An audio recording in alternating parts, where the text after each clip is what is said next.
5 సంవత్సరాలు మీరు ఎంత నొక్కేసారో కూడా ప్రజలు చెప్తే బాగుంటుంది చెప్పని కూడా కోరుతా ఉన్నాను. ఇవాళ జరిగేది క్లాస్ వార్ అని చెప్పంటా ఉన్నారు. ధనికులకి సామాన్యులకి మధ్య జరిగే యుద్ధం అని చెప్పంటా ఉన్నారు.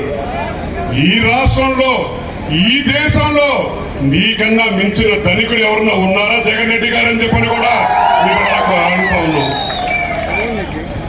మీ ఛానల్ కి మీ పేపర్ కి ప్రతి వారం ఎన్ని లక్షల యాడ్లు లక్షల కోట్ల యాడ్లు ఇచ్చుకున్నారని చెప్పని తెలియజేస్తే ప్రజలకు బాగుంటుందని చెప్పని కూడా కోరుకుంటా ఉన్నాం.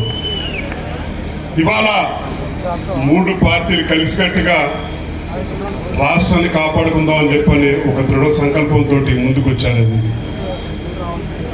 ఒప్పందం ప్రకారంగా పార్టీల ఒప్పందం పరంగా అక్కడ జనసేనకి ఇక్కడేమో బండార సత్యనారాయణమూర్తి గారికి ఇవ్వడం జరిగింది. జనసేన పార్టీని ఎంతో మంది విమర్శిస్తా ఉన్నారు.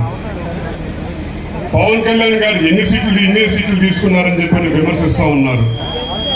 పవన్ కళ్యాణ్ గారు ఎన్ని సీట్లు తీసుకున్నా సరే ఆయన ఏ నిర్ణయం తీసుకున్నా సరే ఆయన వెంట నడిచే జన సైనికులు మాట కట్టుబడి ఉంటారని చెప్పి ఒక నమ్మకంతో ఉన్నారు కాబట్టి తీసుకుంటా ఉన్నారు.